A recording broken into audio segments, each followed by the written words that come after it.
रोक पाएंगे वो नहीं रोक पाए। आज फिर आपके दरमियान में आ रहे हैं और कह रहे हैं कि हमको वोट दे दो, हम बीजेपी को रोक पाएंगे। मैं आपसे जिम्मेदारी के साथ कह रहा हूं कि अखिलेश यादव की बस की बात नहीं है बीजेपी को रोकना। अगर कोई बीजेपी को रोक सकता है तो ये जो पीडीएम बना है जिसमें पिछड़ा, दलित और मुसलमान है, ये बीजेपी को और संघ परिवार को रोक सकते हैं उत्तर प्रदेश में और पूरे देश में। तो मैं आपसे अपील कर रहा हूं कि आप अपने वोट का नुकसान मत करिए। हम आपसे वादा भी कर रहे हैं कि इंशाअल्लाह ताला ये हमारा जो पीडीएम बना है, हम अपनी बहन के साथ सिर्फ इस पार्लियामेंट के चुनाव की हद तक नहीं रहेगा, बल्कि उत्तर प्रदेश में इसको और लेकर आके जाएंगे। तो आप में बताना हम जरूरी समझते हैं कि समाजवादी तो नाम लेती है सामाजिक न्याय का, मगर जब सामाजिक न्याय की बात अखिलेश यादव करते हैं तो कभी उनकी जबान से लफ्ज मुसलमान नहीं निकलता। मैं शुक्रगुजार हूं हमारी बहन पल्लवी पटेल का कि उन्होंने कहा कि मैं लफ्ज मुसलमान इस्तेमाल करूंगी और उन्होंने कहा कि पीडीएम में एम का मतलब मुसलमान होगा। और आज आप देखते हैं कि जिस बेबाकी के साथ वो इस काज को लेकर आगे बढ़ रही हैं, हम भी उनके साथ खड़े हैं। और हमारी भी कोशिश ये है कि उत्तर प्रदेश में सही मानों में पिछड़ों को उनका हिस्सा मिले, दलितों को उनका हिस्सा मिले, मुसलमानों को उनका जायज मुकाम मिले। आज उत्तर प्रदेश हो या हमारा वतन अजीज भारत हो, लफ्ज मुसलमान जब आ जाता है सब लोग पीछे हट जाते हैं। आज आप देखते हैं कि कोई लफ्ज मुसलमान का नाम लेने के लिए तैयार नहीं है। बताइए, अगर भारत की जमहूरियत को मजबूत करना है तो यहाँ पर पिछड़े समाज को, हर एक को उनका हक मिलना चाहिए। मगर हम देख रहे हैं कि लोग धोखा खा जाते हैं समाजवादी पार्टी के दिल फरेब बातों को सुनकर। मगर चुनाव हो जाता है, उसके बाद अखिलेश यादव को किसी की फिक्र नहीं होती है।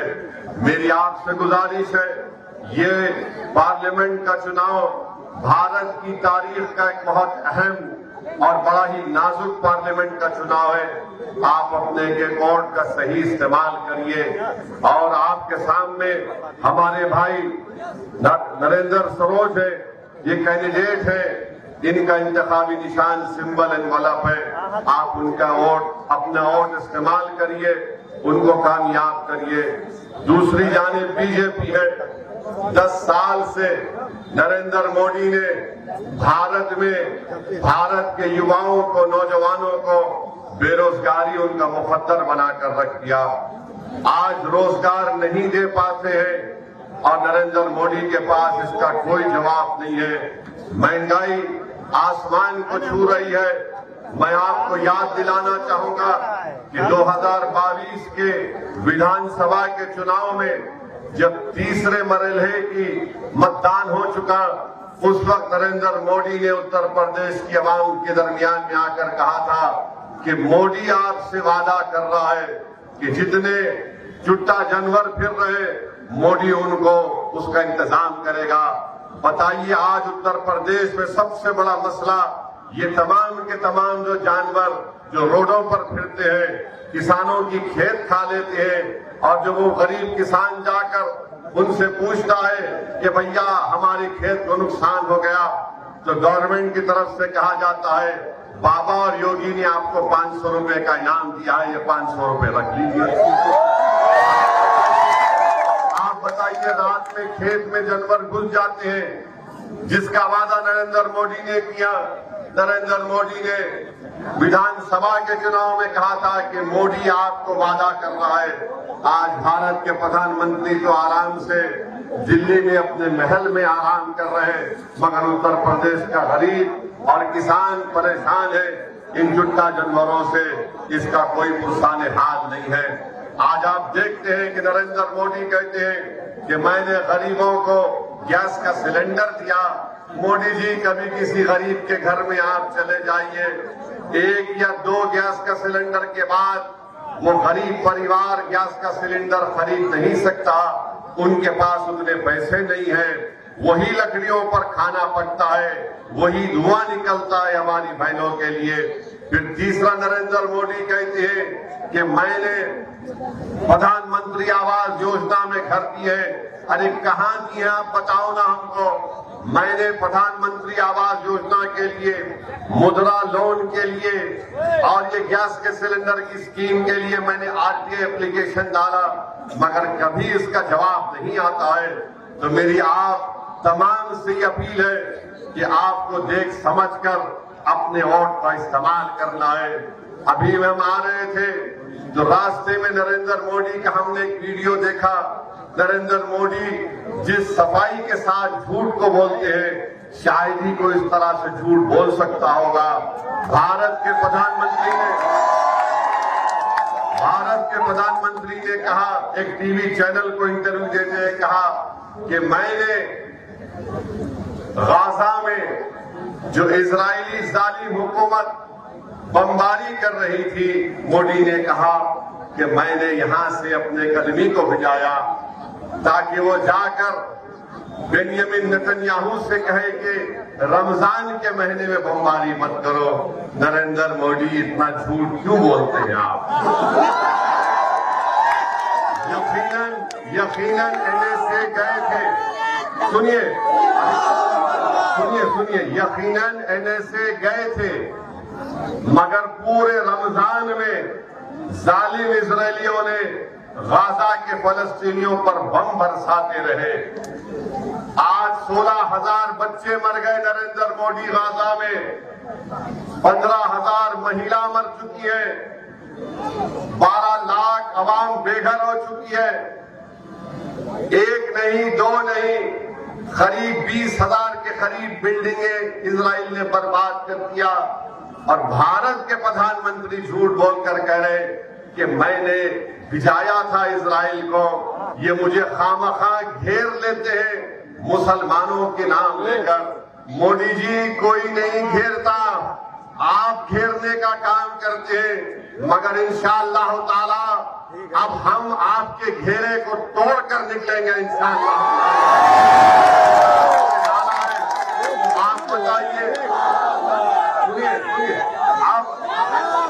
सुनिए, भारत के प्रधानमंत्री जो कह रहे हैं कि मैंने इजराइल को कहा कि रमजान में बमबारी मत करो। आज स्पेन में एक भारत की कश्ती जिसमें 27 टन का हथियार था, असला था, एक्सप्लोजिव थे, उसको स्पेन की हुकूमत ने कहा कि तुम स्पेन में आकर कश्ती को अंदर नहीं ला सकते। वो चेन्नई से जा रही थी इजराइल को। बोलो प्रधानमंत्री, क्या ये सच है या झूठ है? अरे आप दे रहे हैं इजराइल को असला। हैदराबाद में एक एलविट कंपनी है, वहां से ड्रोन बनकर जा रहे हैं और भारत के प्रधानमंत्री कह रहे हैं कि मैंने इजराइल को कहा था कि रमजान में बमबारी मत करो। अरे मोदी जी, अगर आप इतने ताकतवर है तो इजराइल ने तुम्हारी बात क्यों नहीं सुनी? जब आपके भक्त कहते हैं कि मोदी जी ने यूक्रेन में जंग रुका दी, तो ये तो छोटी बात थी। नेतन्याहू तो आपका बड़ा करीबी दोस्त है, आप तो उसको गले लपेटते हैं जब कभी भी आप मिले उससे। बताओ कितना झूठ आप बोलेंगे मेरे अजीज दोस्तों और बुजुर्गों। फिर भारत के प्रधानमंत्री टीवी के इंटरव्यू में कहती है कि यकसा civil code, uniform civil code, मिसाल देते हैं छोटे बच्चों को बिठाकर। मोदी जी, आप छोटे बच्चों को बिठाकर कुछ भी बोल सकते हैं, मगर असदुद्दीन ओवैसी जानता है कि आप क्या करना चाहते हैं। यूनिफॉर्म सिविल कोड की बात नरेंद्र मोदी करेंगे और उत्तर प्रदेश में धर्म परिवर्तन का कानून लेकर आते हैं, लव जिहाद का कानून बनाते हैं। बताओ वो यूनिफॉर्म सिविल कोड और ये कानून कैसे एक जगह जमा हो सकते हैं? बताओ, उत्तराखंड में जो बीजेपी ने यकसा सिविल कोड यूसीसी बनाया, वो ये कहता है कि मुसलमान अपनी शादी निकाह से नहीं करेगा, गवाह नहीं होंगे, और दुल्हन को महर नहीं मिलेगा, उसकी शादी होगी तो स्पेशल मैरिज एक्ट के तहत होगी। बताओ नरेंद्र मोदी, आप यूसीसी की मिसालें देते हैं, 1400 करोड़ टैक्स रिबेट आपने उन तमाम समाज को दिया जो मुसलमान और ईसाई नहीं है, आप क्यों नहीं हमको देते? भारत के प्रधानमंत्री एक और झूठ बोलते हैं, पूरे देश में जाकर झूठ बोल रहे हैं कि मुसलमानों को आरक्षण दिया जाएगा, दलितों का और पिछड़ा समाज से लेकर। नहीं नरेंद्र मोदी, आपने गलती की। हमको दलितों का हिस्सा नहीं चाहिए, हमको पिछड़ा समाज का हिस्सा नहीं चाहिए। हम यही कह रहे हैं कि इंसाफ करो। भारत के संविधान में दफा 15 और 16 के तहत आप हमसे इंसाफ करो। मैं आपको बता रहा हूं, आज नरेंद्र मोदी बाबा साहेब अम्बेडकर की बात करते हैं, मगर वही बाबा साहेब अम्बेडकर के संविधान को खत्म करना चाहते हैं। कैसे खत्म करना चाहते हैं?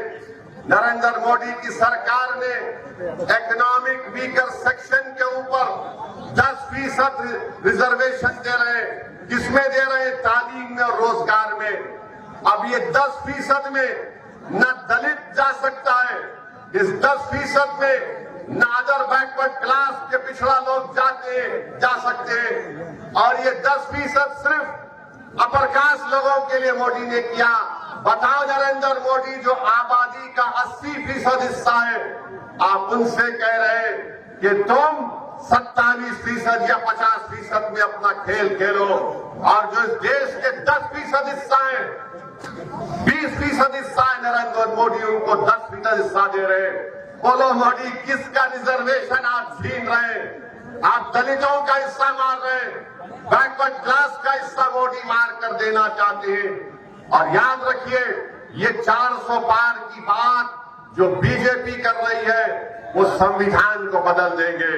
अगर आपको मेरी बात का यकीन नहीं है तो जाकर मेरे भाषण के बाद इंटरनेट पर देख लो, आसाम का मुख्यमंत्री क्या कह रहा है। आसाम का मुख्यमंत्री कह रहा है कि 400 दे दो, हम काशी मथुरा भी छीन लेंगे, हम पाकिस्तान से पीओके ले लेंगे। मोदी जी, 10 साल से आप क्या कर रहे थे? 10 साल से आप पीओके ले रहे थे, मगर आपने पीओके नहीं लिया, तो मालूम हुआ 10 साल से नरेंद्र मोदी सिर्फ चाय पी रहे थे और सो रहे थे। अब चुनाव आ गया तो मोदी कह रहे हैं कि पीओके ले लेंगे। मोदी जी, पीओके ले लीजिए ना। भारत की संसद में हमने, हमारे बुजुर्गों ने एक रेजोल्यूशन पास किया था कि वो भारत का हिस्सा है। अरे आप 10 साल से क्या कर रहे हैं? मगर आप भाजपा के लोगों से पूछो तो बोलेंगे पीओके ले लेंगे। जब उनसे पूछो चीन का क्या करोगे, चीन भारत की 2000 स्क्वायर किलोमीटर जमीन पर कब्जा करके बैठा है, तो नरेंद्र मोदी और बीजेपी के लोग सन्नाटे में आ जाते हैं, सन्नाटे में आ जाते हैं। भारत के प्रधानमंत्री मोदी कहते हैं कि मैंने जिंदगी में कभी हिंदू मुस्लिम नहीं किया। आपको यकीन है? मोदी जी कह रहे हैं कि मैंने कभी नहीं किया। मोदी जी, ये कब्रिस्तान शमशान का मैंने कहा था, 80-20 मैंने कहा था, कपड़े देखकर पहचानो किसने कहा था? मेरे भाई, आज भारत के प्रधानमंत्री कहते हैं कि अब मुस्लिम महिलाएं ज्यादा बच्चे पैदा करती है, झूठ है, घुसपैठी कहते हैं। और फिर देश के प्रधानमंत्री हैं, 133 करोड़ जनता के प्रधानमंत्री हैं, मगर मोदी कहती है कि 15% लोगों को ज्यादा दे दिया जाएगा। अरे मोदी जी, आपको इतनी नफरत क्यों है? इतनी नफरत क्यों है आपको? ये देश, भारत जो हमारा देश है, मेरे मरने के बाद भी, आप तमाम के दुनिया के चले जाने के बाद भी, मोदी जी के जाने के बाद भी देश भारत रहेगा। मोदी जी, भारत को कमजोर करने का काम मत करो, झूठ बोलना कम करो, सच्चाई को बयान करो। अगर सच्चाई को नहीं बोल सकते मोदी जी, तो कम से कम झूठ को तो आम मत करो, नफरत को आम मत करो। आज कब तक पिछड़ा, दलित और मुसलमान को आम इस तरह से नफरत फैलाते रहेंगे उनके बारे में? जब कभी भी आप देख रहे हैं भारत के प्रधानमंत्री का भाषण होता है, अमित शाह कहते हैं कि ईद मनाएंगे मगर दूसरी जगह नहीं जाएंगे। अरे आखिर क्यों? आप 10 साल में आपने कितने नौकरी दिए बताओ? बताओ तुमने कितने गरीबों के घर में चूल्हा जलाया? बताओ तुमने महंगाई कितनी कम की? 400 पार बोलते हैं, आज पेट्रोल 100 पार हो चुका है। मोदी को अमित शाह की कोई फिक्र नहीं है। ये एक एक बात आप सुन लो उनकी, कि इनके पास दिखाने को कुछ है ही नहीं, कुछ नहीं है दिखाने को, मगर सिर्फ नफरत फैलाना इनका काम है। मगर याद रखिए, अगर पिछड़ा, दलित और मुसलमान को इंसाफ अगर मिलेगा तो पीडीएम के जरिए से मिलेगा। हमारी बहन पल्लवी पटेल साहिबा ने एक बहुत बड़ा बोझ उठाया है। हम आपसे अपील करने आए हैं कि आप उनका साथ दीजिए। ये हमारे दुश्मन, जो सियासी दुश्मन है, वो बोलेंगे ओवैसी वोट काटने आया है, ओवैसी बी टीम है। मेरे भाई, ये जो इंडिया अलायंस है, महाराष्ट्र में 48 लोकसभा की सीटें, एक भी मुसलमान को टिकट नहीं देते और आकर हमको गाली देते हैं। हैदराबाद में हमारे खिलाफ कांग्रेस ने उम्मीदवार खड़ा कर दिया, बीजेपी ने खड़ा कर दिया और सब ये समझ रहे थे कि अब के बार हैदराबाद की सड़कों पर असदुद्दीन ओवैसी को हम रोक लेंगे। मगर आप देखना इंशाअल्लाह ताला 2019 में जितनी हमको हैदराबाद और अल्लाह ने मेजॉरिटी दी, उससे ज्यादा मेजॉरिटी से इंशाअल्लाह ताला। और हमारे, सुनिए, हमारे लिए मोदी जी आ गए, अमित शाह आ गए। अमित शाह 2 मरतबा आ गए। अमित शाह साहब इतना पुकार पुकार कर कह रहे थे, हमको लग रहा था कि कहीं कुछ हो ना जाए उनको, कहीं कुछ हो ना जाए उनको। मगर बहरहाल मेरे भाई, आज आपसे एक ही गुजारिश है कि एक नई शुरुआत करिए, एक नया इनकलाब लिखिए। याद रखिए, अगर भारत की पार्लियामेंट में पिछड़ा, दलित और मुसलमान की नुमाइंदगी नहीं होगी तो फिर कौन आपकी आवाज बनेगा? कल अगर यूनिफॉर्म सिविल कोड का बिल आएगा, कल अगर यकसा सिविल कोड का बिल आएगा, तो क्या आप समझते हैं कि अखिलेश की पार्टी वाले कुछ बोलेंगे? अगर कल कोई ऐसा कानून लाया जाएगा जो प्लेसेस ऑफ वर्शिप एक्ट को खत्म करेगा, तो क्या भैया उठ के कुछ बोलेंगे? भैया तो सिर्फ यही बोलते हैं कि दरी बिछाओ और अपनी जवानी मुझ पर कुर्बान कर दो।